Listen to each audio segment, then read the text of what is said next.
వీరభద్ర కల్మాత్ నమో నమః. పవన్ కళ్యాణ్ ఎందుకు ఆపేది? ఆ శక్తిని ఎవరైనా ఆపే శక్తి ఉంది. వీరభద్రుడు వదిలిన బాణం పవర్.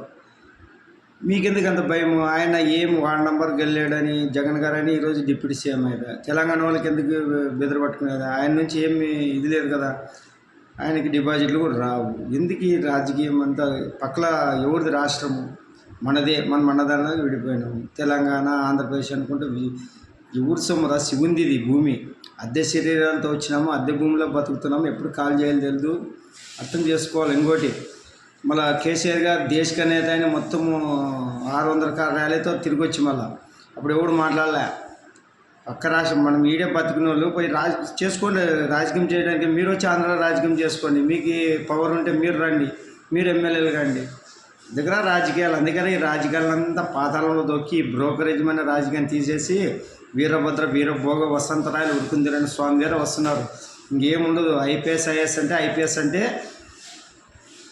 పోలీసు ఎస్పీతోన ఒక్కొక్క నియోజకవర్గానికి, కలెక్టర్ ఐఏఎస్ వీళ్ళతో పాలింపజేస్తాడు. అప్పుడు అర్థమవుతుంది ఈ రాజకీయం నుంచి మనకు నష్టమే కానీ లాభమేమి ఉండడం లేదు. దీనివల్ల కులాలు మతాలు అన్నీ రకరకాలుగా చిచ్చు పెట్టుకుంటా నాశనం చేసుకుంటా మనుషులు గొడవలు పట్టుకుంటా ఫ్యాక్షనిజం, రౌడీజం, గుండాయిజం ఇవన్నీ రాజకీయాల నుంచి వచ్చింది.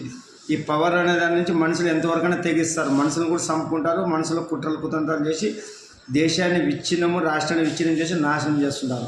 ఉచిత పథకాలు ఎక్కడి నుంచి వస్తావురా? కష్టే పని. శివుడు ఏం చెప్పాడు? నీకు శరీరం కాలు చేయించాడు, పని చేసుకొని బతికి కర్మ చేయాలంటే ఎట్టి సొమ్మించడానికి మీరేమన్నా ఏడాది దైవాన్ని సంబూతులా? మంత్రదండాలు ఉండవు. అప్పులు చేసి రాష్ట్రాన్ని దేశాన్ని నాశనం చేస్తున్నారు. భావితరానికి మనం అంతా నాశనం చేసుకుంటూ కూర్చున్నాం. భావితరాలు ఎట్లా బతకాలరా? అప్పులతో బతకాలా?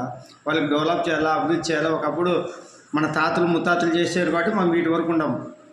మన పిల్లలకి ఏమి ఇస్తున్నాం? అప్పులు చేసి వడ్డీలు కట్టుకోవాలా? వలసలు పోవాలా ఉద్యోగాలకి? అందుకేరా మీ అందరి గుణపాఠం నేర్పడానికి వీరభద్ర వీరభోసంతరుడు వచ్చి దిశానిర్దేశంతో భారతదేశాన్ని పాలించి విశ్వగురు వస్తే అఖండ భారత్ అవుతుంది, విశ్వ భారత్ అవుతుంది. ప్రపంచ దేశాలని మన పాదాల చెంత చేరి దేహి అంటే అది మన ఆయన వీరభద్ర వీరభోసంతరాలకే సాధ్యం. ఈ మోడీ ఏగులు మన ఆయన ఆడిచ్చే బొమ్మలు కొద్ది వరకు మాత్రమే. ముందుంది ముసలి పండగ.